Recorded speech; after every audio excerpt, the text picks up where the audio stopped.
Bismillah. Assalamualaikum warahmatullahi wabarakatuh. Innal hamdalillah nahmaduhu wa nasta'inuhu wa nastaghfiruh wa na'udzu billahi min syururi anfusina wa sayyiati a'malina. May yahdihillahu fala mudhillalah wa may yudlilhu fala hadiyalah. Asyhadu an la ilaha illallah wahdahu la syarikalah wa asyhadu anna Muhammadan abduhu wa rasuluhu la nabiyya ba'dah. Ya ayyuhallazina amanu taqullaha haqqa tuqatih wa la tamutunna illa wa antum muslimun. Amma ba'du fa inna asdaqal hadits kitabullah wa khairal hadi hadi Muhammadin sallallahu alaihi wasallam wa syarrul umuri muhdatsatuha wa kullu muhdatsatin bid'ah wa kullu bid'atin dalalah wa kullu dalalatin finnar. Al-ikhwah dinallahu wa iyyakum ajmain, saudara-saudariku yang semoga dirahmati oleh Allah Subhanahu wa taala.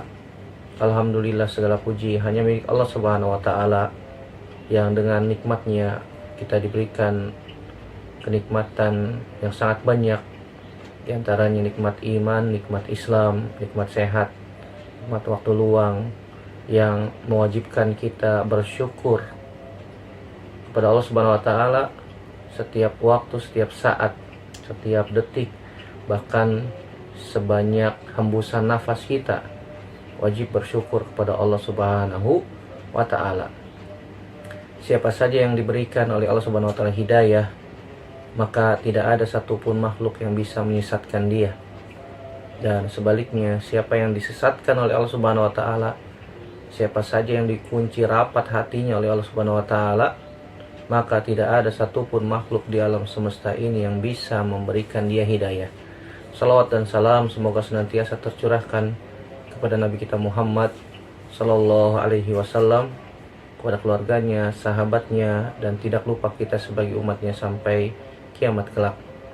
Saudaraku rahimani wa iyyakum ajmain, kita lanjutkan pelajaran kita dari kitab Ad-Durus Al-Yaumiyah.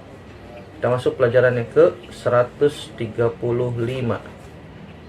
At-tahdziru minal bid'ai wa wujubu mutaba'atir rasuli sallallahu alaihi wasallam. Peringatan dari bid'ah dan wajibnya mengikuti Rasul sallallahu alaihi wasallam. Ketahuilah saudaraku rahimanillah wa iyyakum ajmain, agama Islam itu tegak di atas dua hal yang disebutkan oleh para ulama.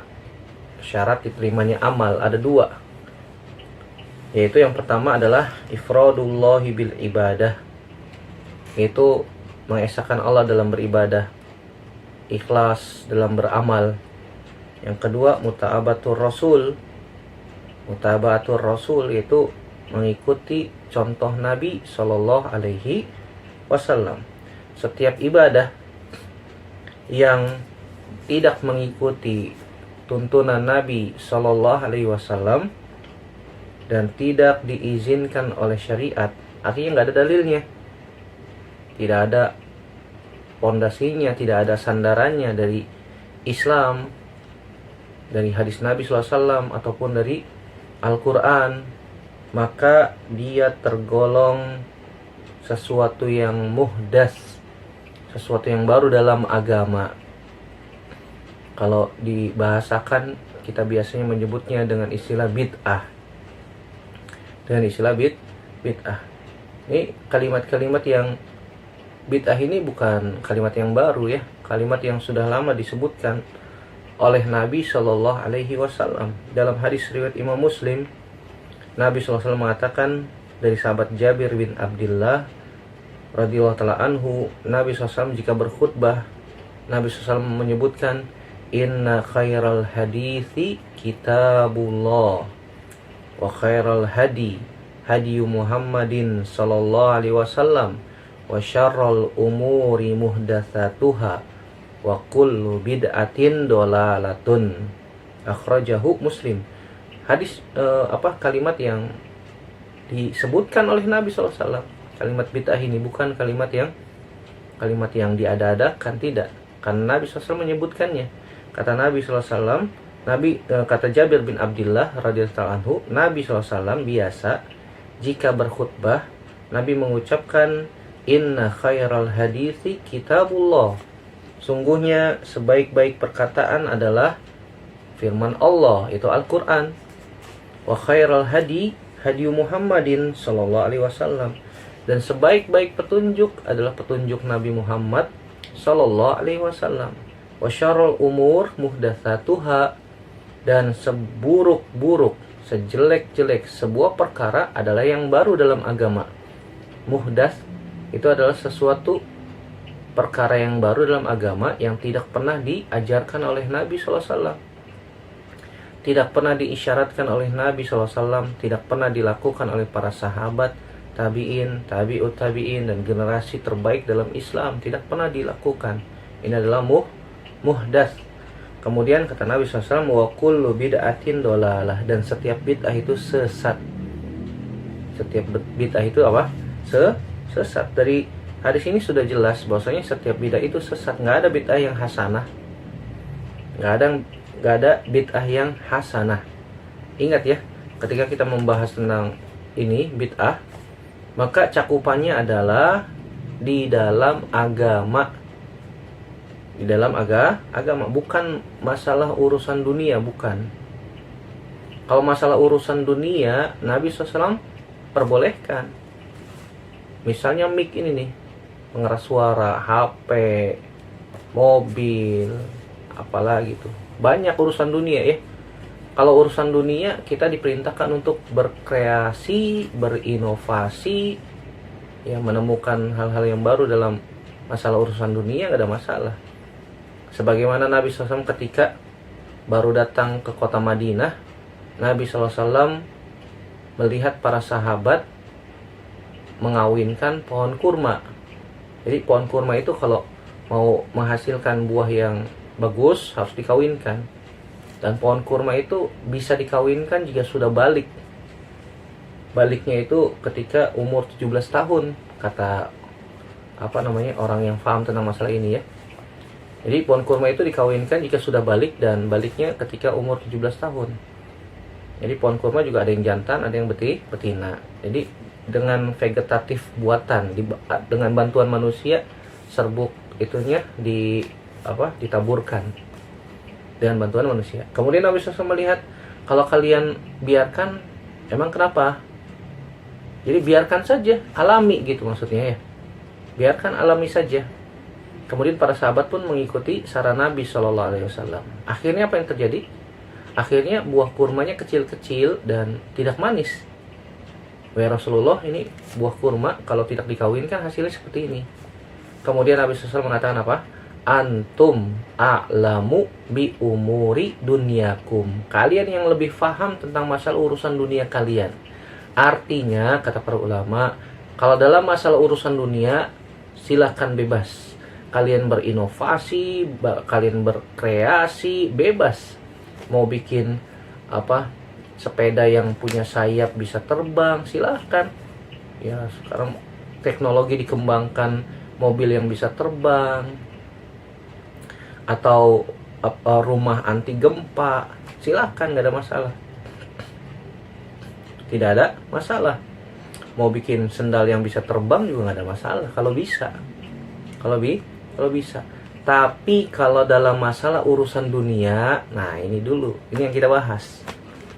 Ini yang kita bahas.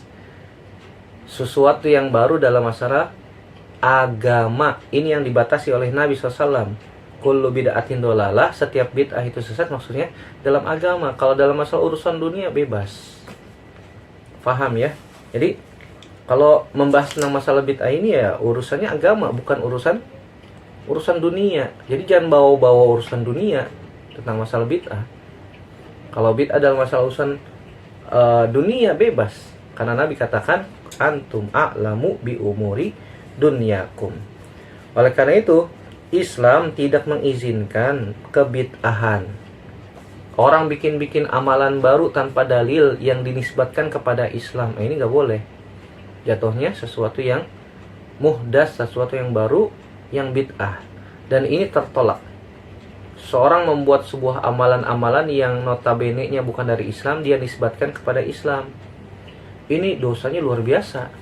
Karena sama saja dia mengatakan apa? Nabi Muhammad SAW belum menyampaikan seluruh risalah. Nauzubillah.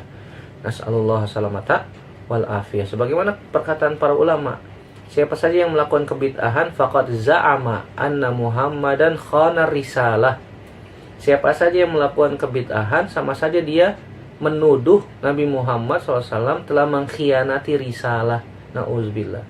Dan ini dosa besar. Apalagi kalau misalnya mereka membuat apa? Membuat hadis-hadis palsu untuk memberikan motivasi orang-orang untuk melakukan amalan tersebut. Jatuhnya apa? Dusta atas nama Nabi SAW. Hati-hati ya. Dusta atas nama Nabi SAW dosa besar.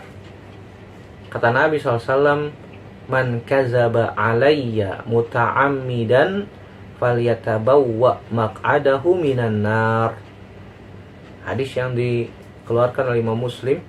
Nabi SAW mengatakan, siapa saja yang berdusta atas namaku sengaja. Berdusta atas nama aku sengaja, kata Nabi SAW. Falyatabawwa maq'adahu minan nar. Maka siap-siap tempat duduknya dari api neraka. Nauzubillah. Bahaya sekali, saudaraku rahimani wa ikum ajmain. Jadi kita memperingatkan orang untuk menjauhi bid'ah bukan karena kita sok tahu tuh, sok pinter tuh, suka bid'ahin tuh. Bukan. Wallahi demi Allah, tidak. Kenapa saudaraku rahimani wa ikum ajmain? Orang yang suka melakukan bid'ah nanti akibatnya di padang mahsyar tidak boleh minum dari telaga Nabi SAW. Ketika manusia dikumpulkan di padang mahsyar tuh dalam keadaan telanjang, tidak berkhitan, tidak beralas kaki, tidak tidak membawa apa-apa. Matahari didekatkan sejauh 1 mil, kurang lebih 2 kilo, kurang dari 2 kilo. Subhanallah. Kepanasan, kesusahan, kepayahan, kesulitan, manusia membutuhkan syafaat, pertolongan, dan haus luar biasa. Ketika kondisi seperti itu diperlihatkan telaga Nabi Haud Sallallahu Alaihi Wasallam. Orang berduyun-duyun ingin minum dari situ, dari telaga Nabi. Yang kata Nabi SAW, airnya itu asyaddu bayadun minal laban, lebih putih daripada susu. Wa ahla minal asal, dan lebih manis daripada madu.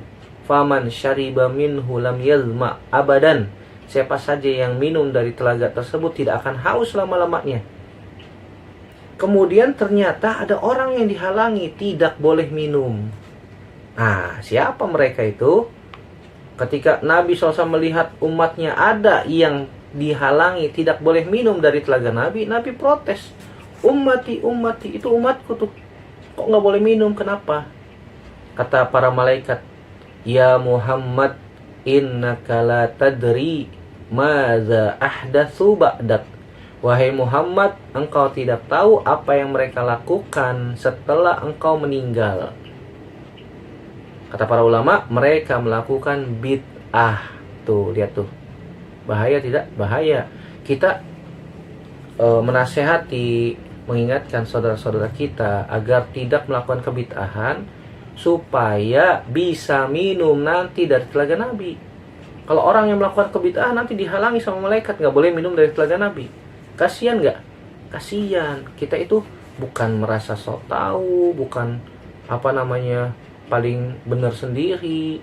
Kita ini bukan yang lain, bukan. Wallahi demi Allah tidak.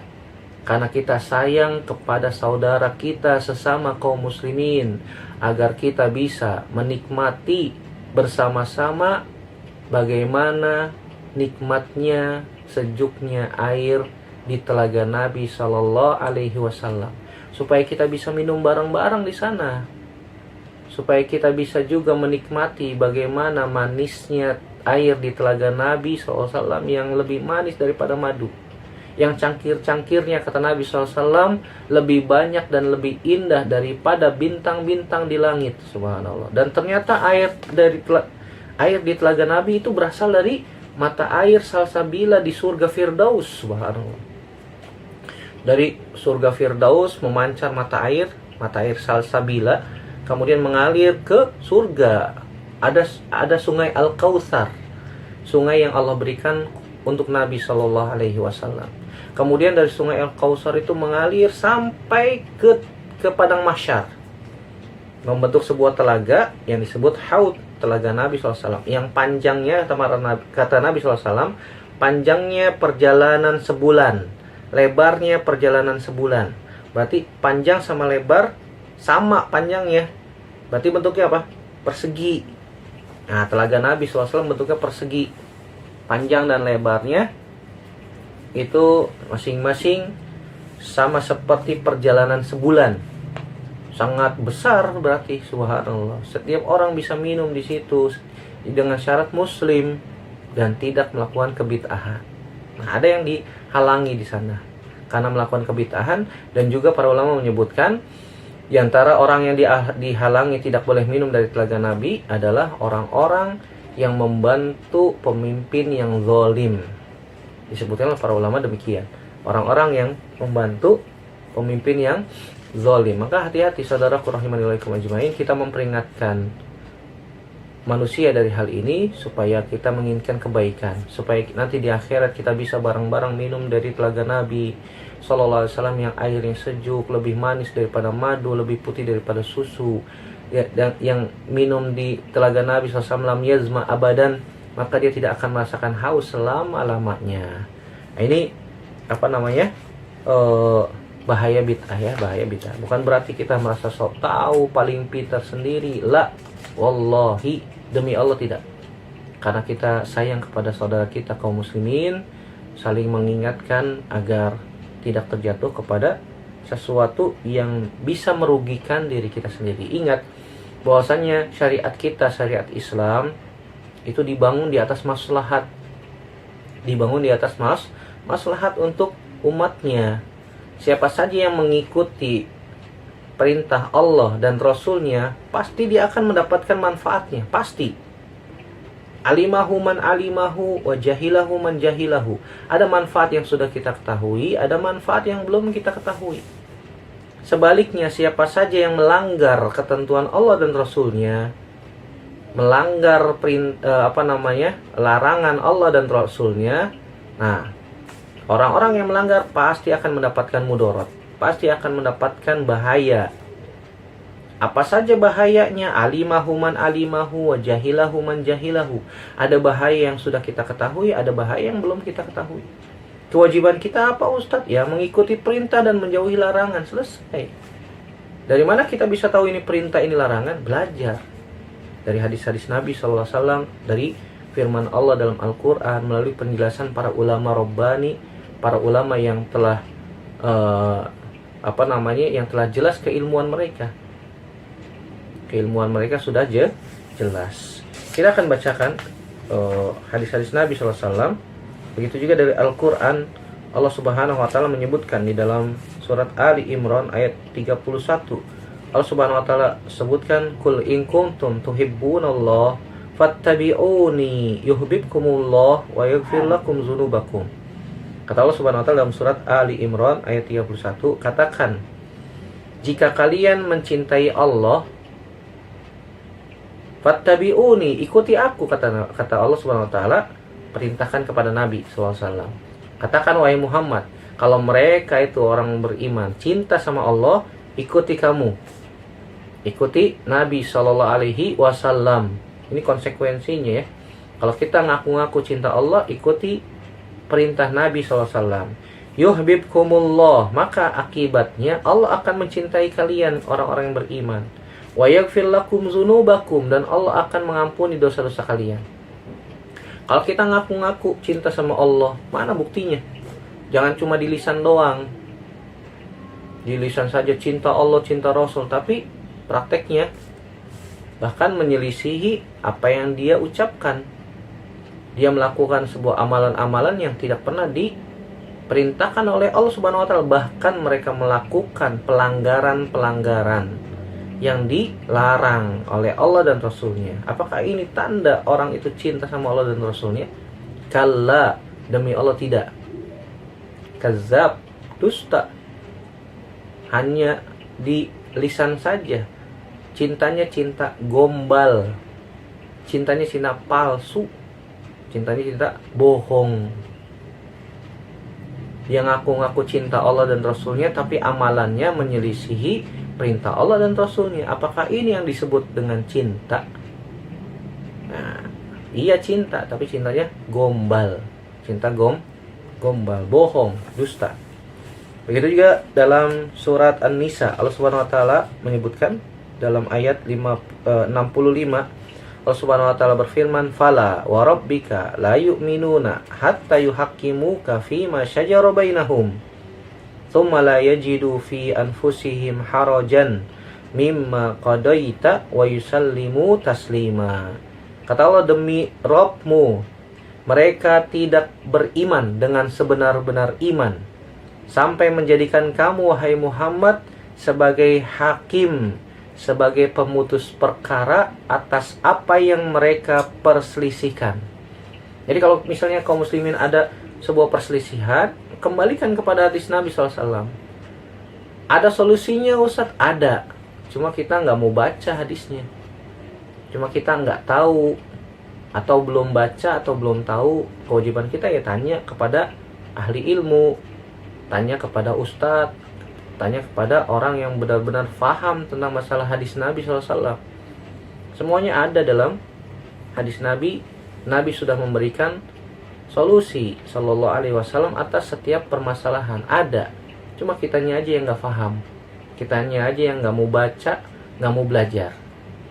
Bahkan orang yang nggak mau belajar tapi sok-sokan, sok tahu tentang masalah agama. Dia nggak tahu, sok tahu, ngasih tahu, nyalahin orang. Subhanallah, ini namanya jahil murakkab. Orang yang bodoh pangkat 4 mungkin, sudah nggak tahu, sok tahu, ngasih tahu, nyalahin orang. Nih bodohnya pangkat 4 nih, bukan pangkat 2 lagi. Ya, kebodohan di atas kebodohan. Kan begitu, subhanallah. Nggak tahu tentang masalah Islam tapi sok tahu ngajarin orang tentang Islam. Bahkan menyalahkan orang lain yang lebih paham daripada dia. Subhanallah. Ini dosanya besar ya. Hati-hati saudaraku rahimanillah wa yakum ajmain. Sampai menjadikan Nabi sebagai apa? Pemutus perkara. Ketika Nabi SAW sudah memberikan solusi, la yajidu fi anfusihim harajan, di dalam diri kita tidak ada merasa keberatan. Nah, ini sudah keputusan Nabi, ya udah terima. Kalau ada orang tidak menerima hadis Nabi SAW dan itu hadis yang sahih, maka dipertanyakan keimanannya. Dipertanyakan keimanannya, karena karena Allah Subhanahu wa taala menyebutkan di sini la yu'minun, tidak beriman dengan sebenar-benar iman. Mereka merasa lapang menerima keputusan Nabi SAW, tidak ada rasa berat di dalam hati-hati mereka terhadap apa yang diputuskan oleh Nabi SAW, wa yusallimu taslima, dan mereka menerima dengan lapang dada keputusan yang diputuskan oleh Nabi SAW. Nah, di dua ayat ini jelas kewajiban kita mengikuti Nabi SAW dan menjauhi hal-hal yang menyelisihi perintah Nabi SAW. Dan orang-orang yang menyelisih perintah Nabi SAW akibatnya buruk. Akibatnya buruk. Bisa di dunia langsung dibayar kontan, atau di akhirat kelak, na'udzubillah. Nas'alullah salamata wal afiyah. Seperti ada orang yang makan pakai tangan kiri. Kata Nabi SAW, makan tangan kanan. Kul biyaminik, makan pakai tangan kanan. Kata orang itu, wahai Rasul, saya nggak bisa makan pakai tangan kanan. Dia bilang apa? Nggak bisa makan pakai tangan kanan. Kemudian kata Nabi SAW apa? Engkau tidak akan mampu bisa makan pakai tangan kanan. Langsung Nabi bilang seperti itu. Semenjak itu, orang yang tadi makan pakai tangan kiri itu tidak mampu mengangkat tangan kanannya. Subhanallah. Langsung dibayar kontan oleh Allah Subhanahu wa taala di dunia. Begitu juga kata Nabi SAW, jika bangun tidur, cuci tangannya terlebih dahulu. Cuci tangannya. Kalau bangun tidur, sunahnya cuci tangan. Kata Nabi, fa innahu la yadri aina batat yaduhu, karena dia nggak tahu tangannya semalam menjelajah kemana aja. Mungkin megang kemaluan, dubur, apalah, kotor. Jangan langsung makan, cuci tangan dulu. Disiram, cuci tangan. Ada orang bilang, wah Rasulullah, saya tahu semalam tangan saya kemana aja. Ini orang juhud sekali. Apa namanya? Kalau orang tidur itu pasti nggak sadar ya, nggak tahu ini tangan kemana aja. Ada tiba-tiba ada orang yang bilang, wahai Rasulullah, saya tahu tangan saya semalam kemana saja. Jadi mengingkari hadis Nabi Shallallahu Alaihi Wasallam. Kemudian tiba-tiba di keesokan harinya ditemukan ternyata tangannya dia sudah berada di dalam duburnya. Tangannya dia sudah berada di dalam duburnya dan dia sudah tewas. Tewas. Apa akibatnya? Menyelisih perintah Nabi SAW.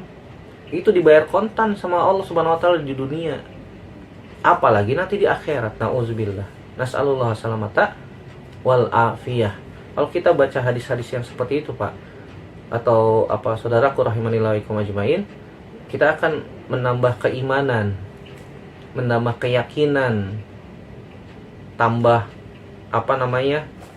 pasti bahwasannya segala sesuatu yang Allah dan Rasulnya perintahkan pasti ada maslahatnya, pasti ada manfaatnya. Ada yang sudah kita ketahui, ada yang belum kita ketahui. Kewajiban apa? Kewajiban kita apa? Mengikuti perintah Allah dan Rasulnya. Setiap larangan yang Allah larang, larang dan Nabi SAW larang, pasti ada mudaratnya. Ada mudarat yang sudah kita ketahui, ada mudarat yang belum kita ketahui. Kewajiban kita apa? Meninggalkannya. Selesai, gampang ya, mudah. Agama Islam itu mudah, tidak sulit. Yang sulit itu manusianya. Kadang-kadang buat yang hal-hal yang baru, menyulitkan dia. Padahal Allah Subhanahu Wa Taala mengatakan la yukallifullahu nafsan illa wus'aha. Allah tidak mau hambanya itu sulit, berat. Allah itu ingin mudah. Agama Islam itu mudah. Tinggal ikutin saja seperti perkataan Imam Malik, ittabi'u wa la tabtadi'u laqad kufitum. Ikutin saja, jangan buat-buat yang baru. Sungguh telah dicukupkan agama ini. Agama ini sudah sempurna, sudah paripurna. Sesuatu yang sempurna dan paripurna kalau ditambahin, kalau dikurangin jadi tidak sempurna. Sebagaimana pernah kita bahas ya. Kemudian ada hadis Aisyah radhiyallahu anha dalam masalah ini yang masyhur, yang hadisnya sahih riwayat Imam Bukhari dan Imam Muslim. Kata Nabi SAW, man ahdatsa fi amrina hadza ma laysa minhu fahuwa raddun. Siapa saja yang membuat perkara yang baru dalam agama yang tidak ada contohnya dari kami, maka tertolak. Hadisnya sahih riwayat Imam Bukhari dan Imam Muslim.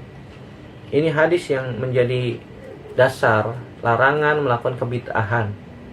Bahkan Al-Imam An-Nawawi memasukkan hadis ini dalam hadis Arba'in An-Nawawi, hadis nomor 5. Hadis Aisyah Ummul Mukminin Ummu Abdillah radhiyallahu taala anha. Nabi SAW mengatakan, man ahdatsa fi amrina hadza ma laysa minhu fahuwa raddun. Siapa saja yang membuat amalan-amalan baru di dalam agama.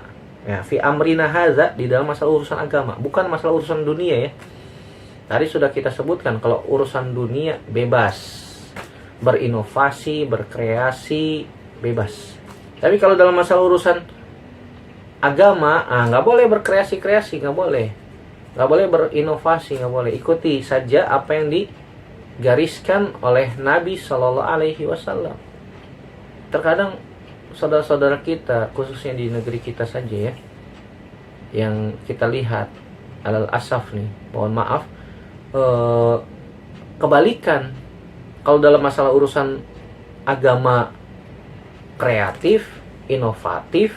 Kalau dalam masalah urusan dunia melempem, kan begitu. Ini kebalik. Kalau dalam masalah urusan dunia kita dituntut untuk berkreasi, berinovasi, silakan bebas. Tapi kalau dalam masalah urusan agama, ittabi'u, ikuti saja. Wala tabtadi'u, jangan buat-buat yang baru. Kata Nabi SAW, man ahdatsa fi amrina hadza ma laysa minhu fahuwa raddun. Maka setiap perkara yang baru dalam agama tertolak. Capek mengamalkan sebuah amalan yang tidak pernah dituntunkan oleh Nabi SAW, itu nggak ada manfaatnya. Bahkan habis uang, tenaga, pikiran, waktu, tidak dapat pahala, bahkan bisa dapat dosa. Kenapa? Menyelisih perintah Nabi SAW. bukannya mau cari pahala, malah dapat dosa kan, nauzubillah. Nasallallahu salamata wal afiyah. Nggak ada manfaatnya sama sekali melakukan sebuah amalan yang tidak pernah dicontohkan oleh Nabi Shallallahu Alaihi Wasallam. Dalam riwayat Muslim disebutkan, man amila amalan laisa alaihi amruna fahuwa raddun ay mardudun. Setiap amalan yang tidak pernah dicontohkan oleh Nabi SAW maka tertolak. Begitu juga dalam hadis Irbad bin Sariyah radhiyallahu ta'ala anhu, yang Nabi SAW sudah memberikan solusi atas perpecahan umat. Nabi SAW memberikan solusi apa? Usikum bitaqwallah wa ta'ah wassam'i wa ta'ah wa in ta'ammara alaikum abdun habashi wa innahu man ya'ish minkum fasayara ikhtilafan katsira fa alaikum bi sunnati wa sunnati al-khulafa'i rasyidin al-mahdiyyin addu 'alaiha bin nawajiz wa iyyakum wa muhdatsatil umur fa inna kulla bid'atin dolalah. Akhrajahu Abu Daud wa Tirmizi. Kata Nabi SAW, saya wasiatkan kepada kalian agar senantiasa bertakwa kepada Allah, mendengar dan taat kepada pemimpin yang sah, pemimpin kaum muslimin. Walaupun kalian dipimpin oleh seorang hamba sahaya yang hitam dari Ethiopia, wajib patuh dan mendengar selama mereka muslim, selama mereka memerintahkan kepada yang ma'ruf, tetap wajib dengar dan taat. Kata Nabi, wa innahu man ya'ish minkum fa sayara ikhtilafan katsira. Siapa saja yang hidup setelahku nanti akan melihat perselisihan yang banyak. Apa solusinya kata Nabi SAW? Fa alaikum bisunnati wa sunnatil khulafa'ir rasyidin al-mahdiyyin min ba'di addu 'alaiha bin nawajiz. Hendaknya kalian kembali ke sunnahku. Ini solusi nih. Kembali ke sunnah Nabi SAW. Back to sunnah, Masya Allah, kan begitu. Yang sekarang lagi musim hijrah, ya alhamdulillah mereka kembali ke jalan Islam sesuai, mereka berusaha untuk menjalankan Islam sebagaimana yang dibawa oleh Nabi SAW. Itu bagus. Tapi ingat, senantiasa berdoa kepada Allah Subhanahu Wa Taala agar diberikan istiqomah. Jangan cuma karena musim-musiman, banyak artis pada hijrah, ikutin sunnah, terus kita juga ikut-ikutan. Enggak, bukan. Kita kembali ke sunnah Nabi SAW bukan karena mereka, bukan karena artis banyak kembali ke sunnah Nabi SAW, bukan. Karena kita mengikuti sunnah Nabi SAW. Kita belajar, bukan karena ikut-ikutan, bukan karena lagi ngetren, bukan karena lagi musim, bukan. Ya, maka diperiksa keikhlasan hati kita dalam masalah itu ya. Kata Nabi, alaikum bisunnati wa sunnatil khulafa'i rasyidin al-mahdiyyin min ba'di addu 'alaiha bin nawajiz. Hendaknya kalian kembali ke sunnahku dan sunnah para khalifah yang diberikan petunjuk. Gigit, pegang kuat-kuat sunnah tersebut, gigit dengan gigi geraham kalian.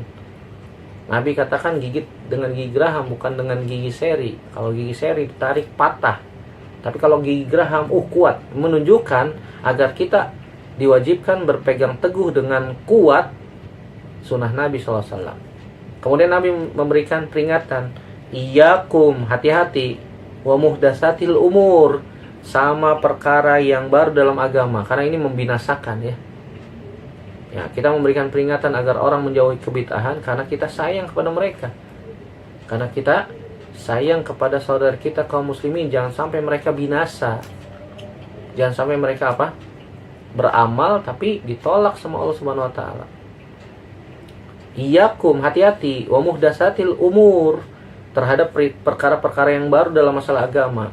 Fa inna kulla bid'atin dolalah, karena setiap bid'ah itu apa? Sesat, kata Nabi sallallahu alaihi wasallam. Enggak ada bid'ah yang hasanah, enggak ada.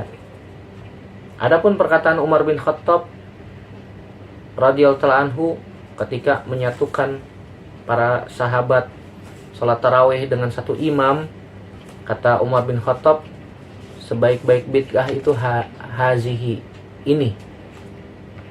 Sebaik-baik bid'ah itu ini. Kata para ulama, ini bid'ah bukan secara istilah syar'i, bukan, tapi secara bahasa. Karena sholat tarawih sudah ada pada zaman Nabi. Nabi SAW pernah sholat tarawih? Tidak pernah. 1 hari di masjid, para sahabat melihat ikut. 2 hari, malam kedua ikut, banyak, tambah banyak. Malam ketiga tambah banyak lagi. Malam keempat Nabi nggak keluar, sholat di rumah. Kenapa? Karena khawatir sholat tarawih diwajibkan. Kalau Nabi pernah melakukan, apakah itu disebut bid'ah? Jawabannya bukan. Bid'ah itu yang tidak pernah dilakukan oleh Nabi SAW. Kalau ditanya, Ustadz, mana dalilnya bahwasanya sesuatu itu bid'ah? Maka kita katakan, karena nggak ada dalilnya itu disebut bid'ah. Kan lucu ya, pertanyaannya salah. Karena tidak ada dalilnya, maka disebut apa? Bid'ah. Sesuatu yang tidak ada dalilnya dalam masalah urusan agama, jadi jatuhnya apa? Bid'ah. Jatuhnya sesuatu yang baru dalam agama, karena nggak ada dalilnya. Dan kita dituntut untuk beramal dalam Islam dengan dasar dalil dari Al-Quran ataupun hadis Nabi Shallallahu Alaihi Wasallam. Kalau ada dalilnya kita lakukan, kalau nggak ada dalilnya kita nggak lakukan. Karena asalnya ibadah itu adalah haram. Al-aslu fil ibadati at-tahrim hatta ja'a dalil ala tashri'iha, sampai datang dalil yang memerintahkan untuk melakukannya, untuk mengamalkannya.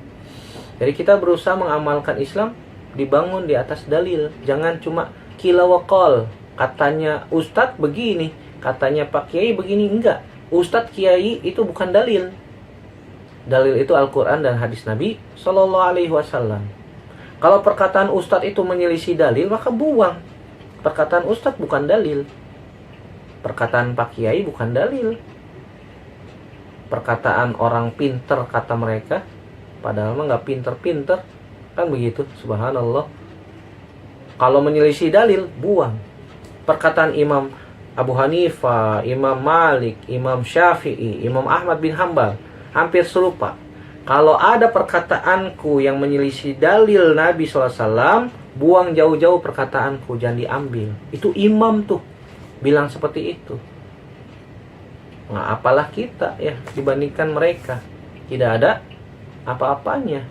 Derajatnya pun jauh, kan begitu. Subhanallah. Jadi Nabi SAW memberikan solusi atas perselisihan yang banyak didapatkan pada zaman sekarang ini. Begitu juga sampai hari kiamat. Maka solusinya kembali kepada sunnah Nabi SAW dan menjauhi apa? Kebid'ahan. Semoga Allah Subhanahu wa Ta'ala memberikan taufik kepada kita semua agar kita mampu menjauhi kebid'ahan dan mampu juga menjalankan sunnah Nabi SAW, diberikan istiqomah di atas sunnah Nabi sampai Allah Subhanahu wa Ta'ala wafatkan kita di atas husnul khotimah. Dan semoga Allah Subhanahu wa Ta'ala juga memasukkan kita semua ke dalam surga tanpa hisab dan tanpa azab, diberikan nikmat oleh Allah Subhanahu wa Ta'ala, diberikan kemudahan dalam hisab di padang mahsyar. Allahumma hasibna hisaban yasira, ya Allah hisab kami dengan hisab yang mudah. Berikan kami juga nikmat bisa mencicipi air di telaga Nabi Sallallahu Alaihi Wasallam. Amin ya rabbal alamin. Semoga yang kita bahas bermanfaat. Yang benar datangnya dari Allah Subhanahu wa Ta'ala saja. Yang salah murni dari saya pribadi, kita bertaubat kepada Allah Subhanahu wa Ta'ala dari kesalahan-kesalahan kita. Aku qouli hadza astaghfirullah li wa lakum. Subhanaka Allahumma wa bihamdika asyhadu an la ilaha illa anta astaghfiruka wa atubu ilaik. Wassalamualaikum warahmatullahi wabarakatuh.